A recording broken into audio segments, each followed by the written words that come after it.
The views and opinions expressed on any program are those of the producers and/or the persons appearing on the program and do not necessarily reflect the views and opinions of FRC Media, Bristol Community College, or the City of Fall River.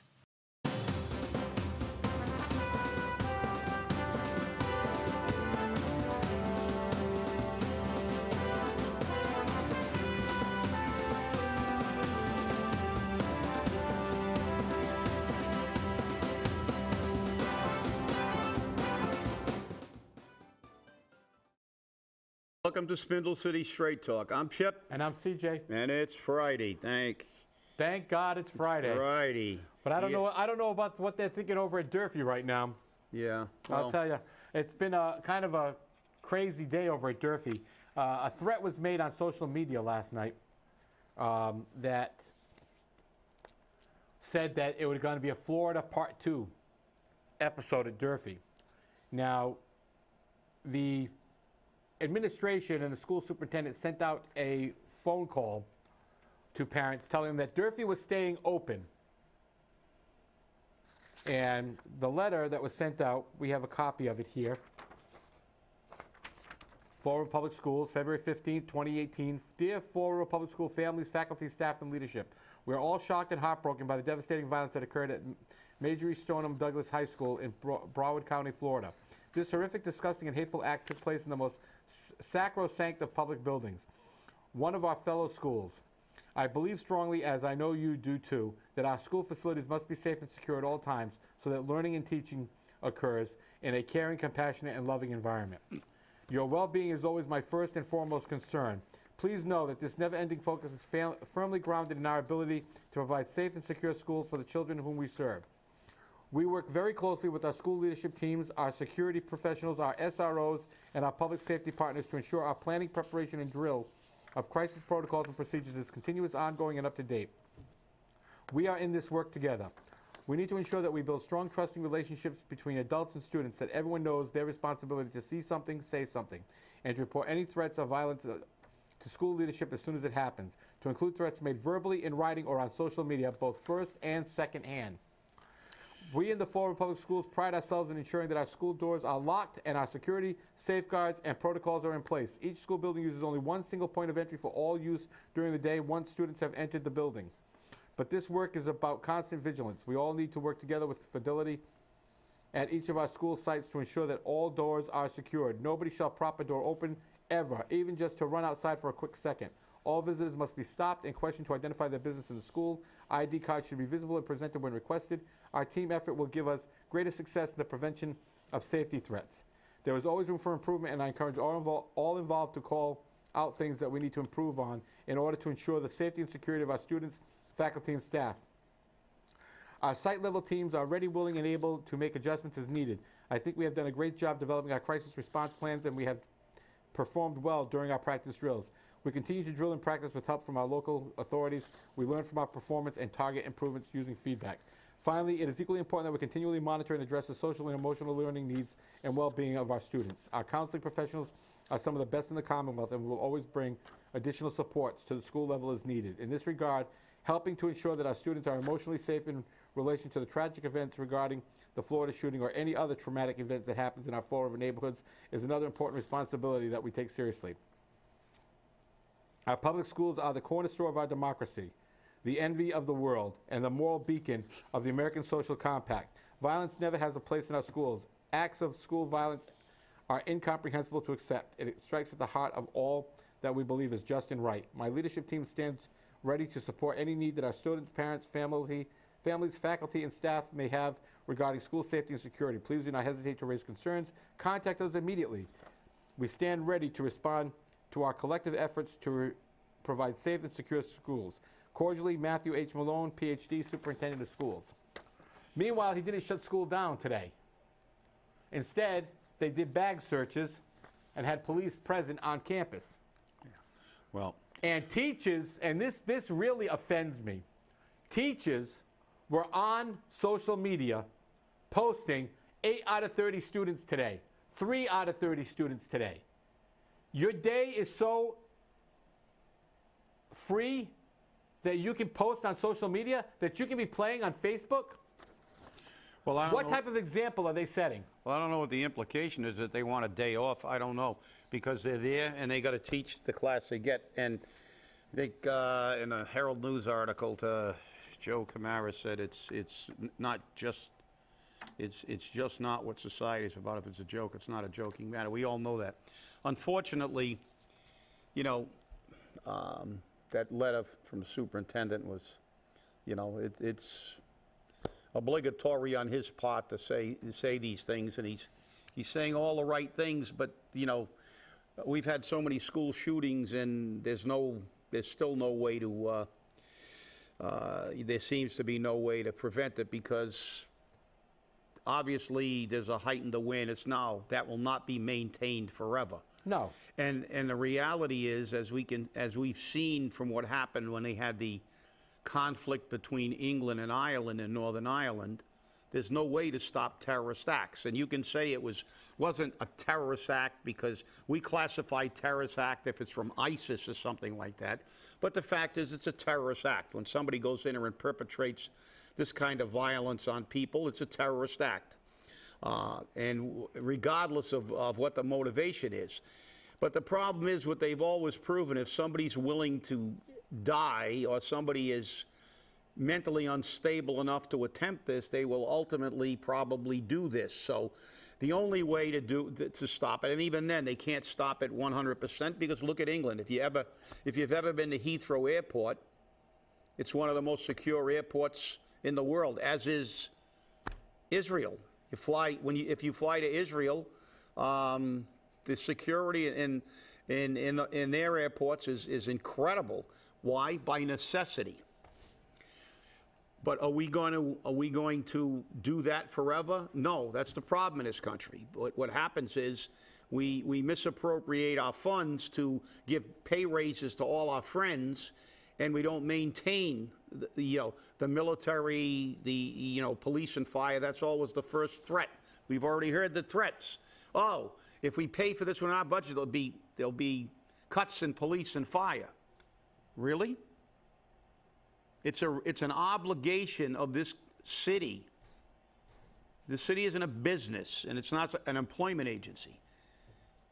It's their obligation to provide for the people, the safety, essential services. As a matter of fact, I was perusing an old contract, because I remember this was in there, and if they do that, I've already got the basis for my taxpayer suit.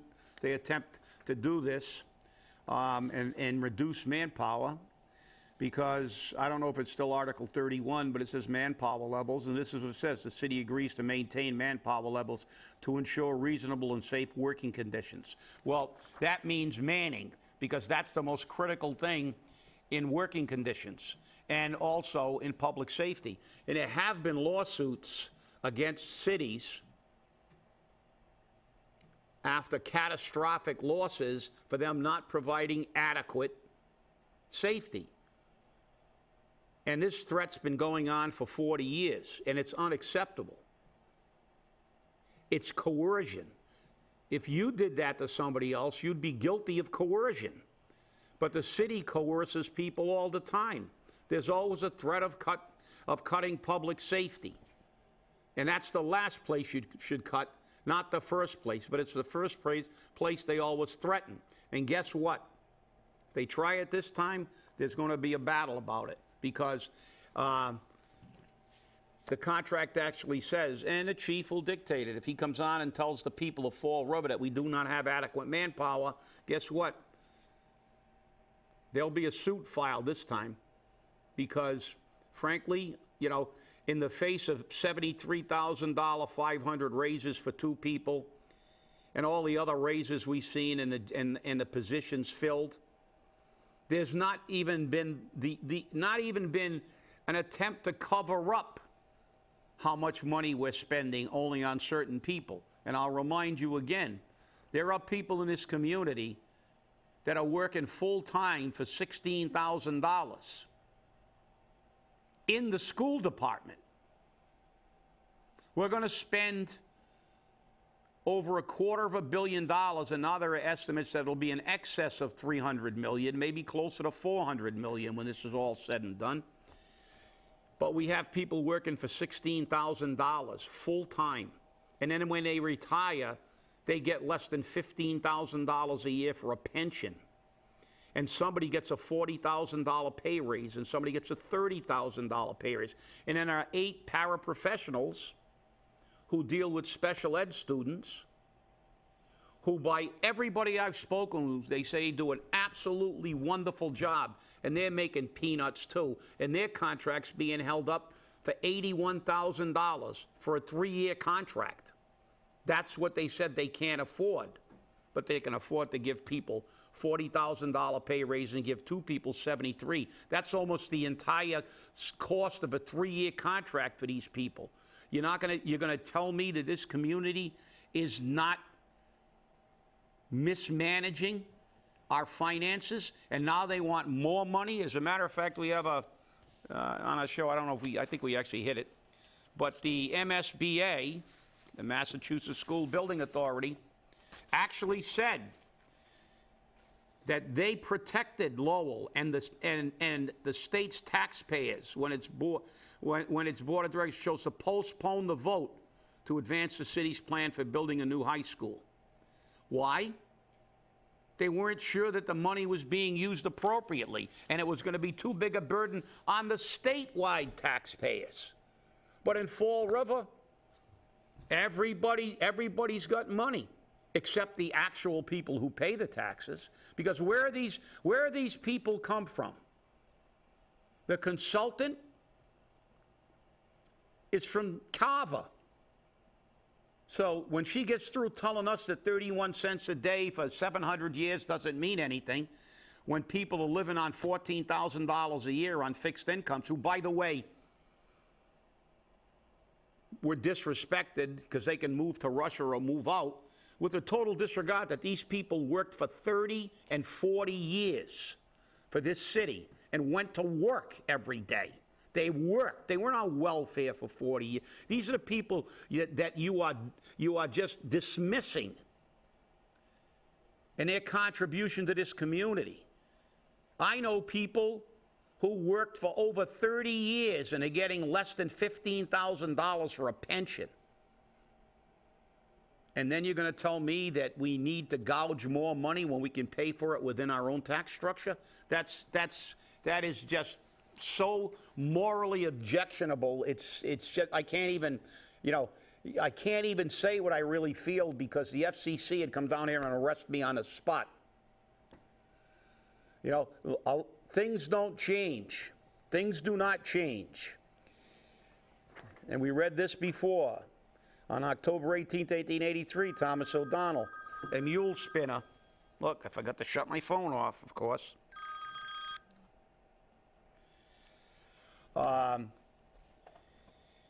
Talked about how his brother with 4 children was getting $1.50 a day and only worked 9 months a year. He couldn't afford anything. He was told to go west.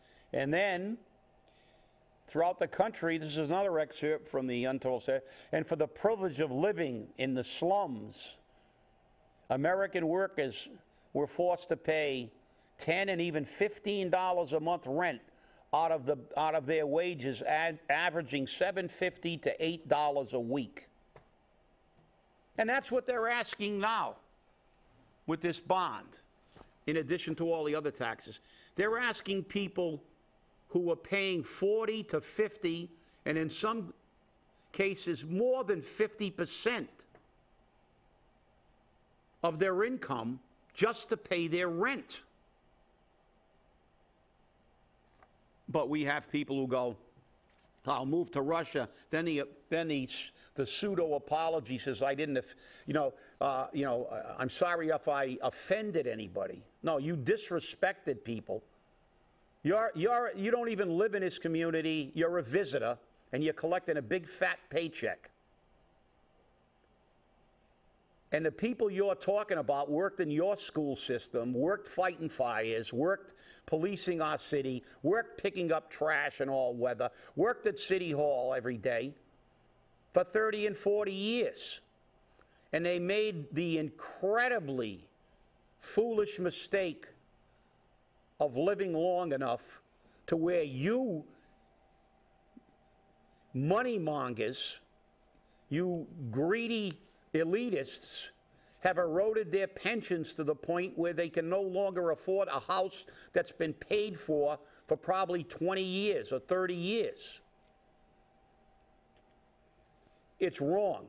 There's no other way to characterize this, as this is absolutely wrong. And this community will never be a rich community. But the fact is that people with money drive an economy. And this city is the way it is because we continually take money away. It's not rocket science to figure it out. The best community in this state to live in is approximately our size, almost exactly, Newton. Why is Newton Newton? Well, guess what? They make 3 times as much money. They pay a lot more rent, but they have 10,000 more businesses, and they have money to spend. So also, we have 35% of the people in this city that are getting the brunt of, that are getting the taxes because they're owner occupied. Newton has 70.1%, more than double. More than double.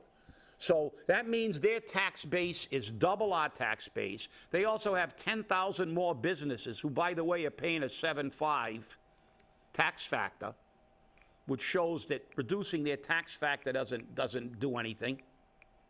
All this, and we give the richest part of our community the tax breaks. We give Amazon, a bazillion-dollar corporation, a TIF. We give the developers they give the developers a TIF. They can't afford it, but we can. But remember, it's only 31 cents a day, but it's 31 cents a day on a $14,000 annual income. And don't forget the $9 for the CSO and the other, your increase in this, and the shift from the tax factor, and your maximum from 2.5. I mean, the insensitivity, and it's like they got their head so far up their derriere because they don't live in Fall River. They don't go out and listen to people complain they can't afford their medications. When they're done, they go to Carver, they go to Rosendale, or they go to Providence. They don't rub elbows with the people in Fall River because, they're just invisible. We're they're the unwanted. unwashed masses. So, if I'm irritated, so what? Because I'll tell you what, We're the unwashed masses. That's right, the unwashed masses, the proletariat. That's us. Let them eat cake. That will be the next statement we get. Let them eat cake, because and that's what disturbs me. It's like there's a total disregard for it's like we don't exist. We're invisible. And as I said, and again, I'll extend that invitation, and I will later on the radio. For anybody that wants to come down to the Fall River Municipal Retirees meeting, second Thursday of the month at 1:30 at the Liberal Club, not next month, because in the winter months, a lot of our people are elderly. They can't get around in the snow and the cold. And so we take January and February off. We'll have a meeting in March. And come down and talk to these people. Ask them how much they make. Ask them how much they have to pay for their drugs. Because I get a call virtually every day from somebody talking about they can't afford their medications. And then recently a retiree lost her house. Yeah, exactly. A retiree lost her house. And who was paid for. And she did work in a school department. That's Isn't that ironic? Yeah, she was a school department employee and lost her house because some of these people don't make a lot of money. But it's like that doesn't exist. It's this cavalier attitude. It's only 31 cents, and it's only $9. Well, guess what? These people are living on peanuts. And like I said, it takes them virtually more than 50% of their income to pay their mortgages or pay their rents. And it's like they don't exist. They don't want to acknowledge the fact that this is a poor community. Well, everybody out there, get on there and Google the United States Census Bureau statistics, and you can read these statistics. I'm not making them up. Fall River has 35% owner-occupied. Newton has 70%. Their household income is $127,000. Ours is $36,000. Their per capita is 3 times our 22,154. We have 22% of the people living below the poverty level. Newton has 4. They have 97% of the people who graduate from high school. We have 72. They have 76.7% of people that have a baccalaureate. We have 14%. Their median rent is $1,700 a seven. So you're going to tell me that having people with income, it's not, these things do not stand alone. A city and its economic viability is a matrix. It's a synergistic effect. It's more than the sum of the wholes. And the bottom line of that is money. People with money in their pocket stimulate an economy. All the tax breaks in the world are not going to help you if people don't have money. All you've got to do is look at what happened after the Second World War. We had a depression before the Second World War, a long depression. But everybody was working. They were working in shipyards and bomb factories and bullet factories, and everybody was making a paycheck, and they had nothing to spend it on because they didn't make 1943 cars, 1943 radios, and everybody was working in the war industry. They had, sugar was rationed, gas was rationed, everything was rationed. So you couldn't spend your money, and everybody else was fighting a war, and everybody here was working, full employment. If you could stand up, you were working somewhere. Rosie the Riveter. What happened at the end of the war? The Depression disappeared. Why? Everybody had money. You spend money, society. But now we've evolved to the point where the government subsidizes the rich and rapes the poor. And that's what they're doing in this community. This thing to override 2.5 while we're giving out $40,000 pay raises, I'm sorry. It should not be that way. And the thing is that by approving this override, it takes it out of the city budget. It's a separate line item. It's totally separate from the budget. Therefore, the city can bond $10 million every year for pet projects like streetscapes. Yep.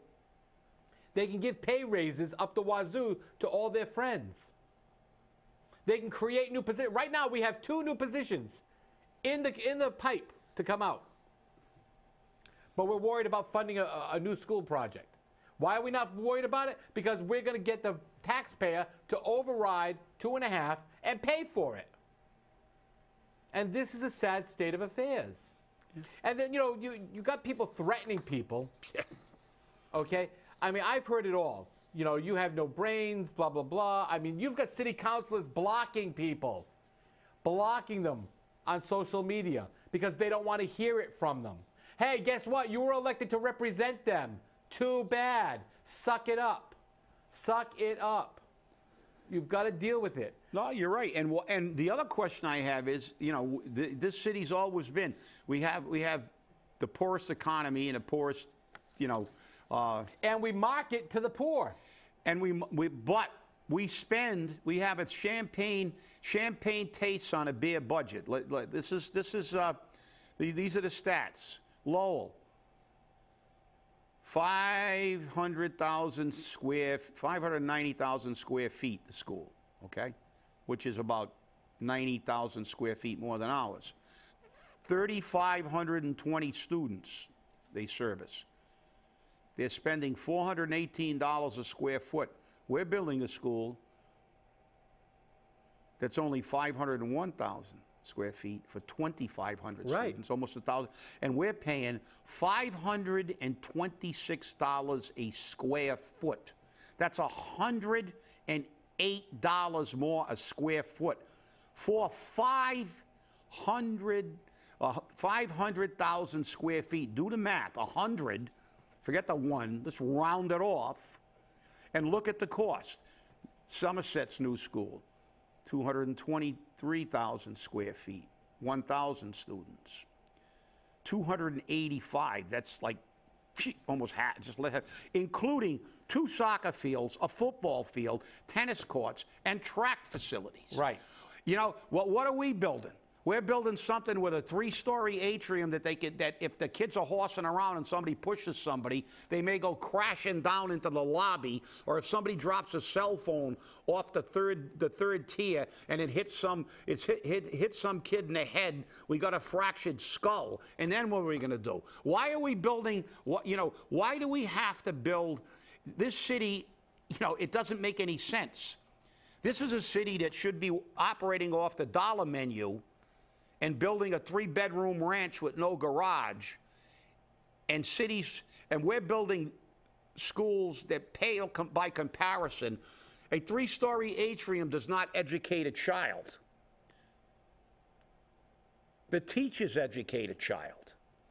Why do we have to have two? I know they give you all these excuses. The bottom line is all they're doing is spending money. And as you so aptly pointed out, CJ, they want to remove this from the budget, so we'll pay this forever. In 8 years, it's going away. Don't hold your breath, buddy. When's the last time you ever saw a tax go away? And they're going to exclude it so they can continue to bond for more of their pet projects and give more pay raises out, because now it's going to be totally separated. And it shouldn't be. We don't have that luxury with our budget, and they're spending our money. I agree. So it's crazy. It's nuts. It's absolutely bananas. And, and the thing that bothers me more than anything else, you have a school in Florida which just went through a horrendous situation. We got to build a new school. Does that new school have magnetrons, metal detectors in it? I don't think so. Do you know that this city received a grant to provide metal detectors? And guess where those metal detectors are sitting? In the police station. They were for the school department. They were for the schools. But they're sitting in the police station. Why? The only time they brought them out was when there was a knife found at Durfee.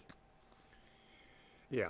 Well, Okay. That's one of the problems with the society, that, everybody gets up and they get enraged and they want to pass a million new laws. And let's remember, this is the respect. Superintendent Malone, this is the respect that your students are showing to your school. They're posting threats for a Florida Part 2. Remember what you said, Superintendent Malone? If you show them respect, they will show respect towards the school. Here's the respect. Here's the respect. Yeah. Well, the problem is it's always been this way. And I remember years ago, when they first created air marshals, and they had them for a while, and then there wasn't any hijackings for a while, and they eliminated the positions. Then after we had a few hijackings, and this is the problem with these measures. They're all, the road to hell is paved with good intentions. Everybody's got hyper-security, hyper-vigilant. We're going to pass a million laws that nobody's going to. By the way, criminals and crazy people don't abide by laws. So, but there's always this knee-jerk reaction that if we pass a million laws, that law-abiding people who won't do this will obey, and crazy people and criminals won't. That somehow we're going to eliminate the problem, because we can't. But the fact is that this never stays. The only place I've ever seen where security was maintained basically forever is England, because of the issues with Ireland. You go to Heathrow, it's hyper security even to this day. And if you go to Israel, it's hyper security. But that's the problem. Yeah, we'll be secure. They'll be checking.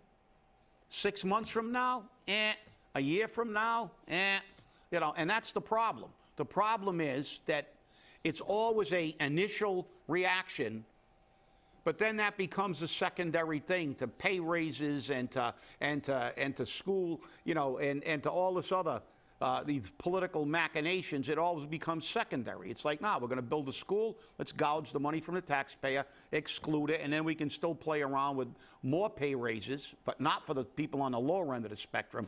The cafeteria workers will still be making 16 grand. Yeah, well, so have a good weekend. And listen to Chip on WSAR at 12:10. Yeah. We'll be listening to you then. And hey, I'm there de facto. They, I don't even know. I'm surprised they're letting me in the building. They, you're barred. I used to be barred, so. It's always lots of fun. Hey, everybody, have a great weekend. Stay angry. Remember, you got some snow coming tomorrow. Plan for a snow parking ban. Have a good day.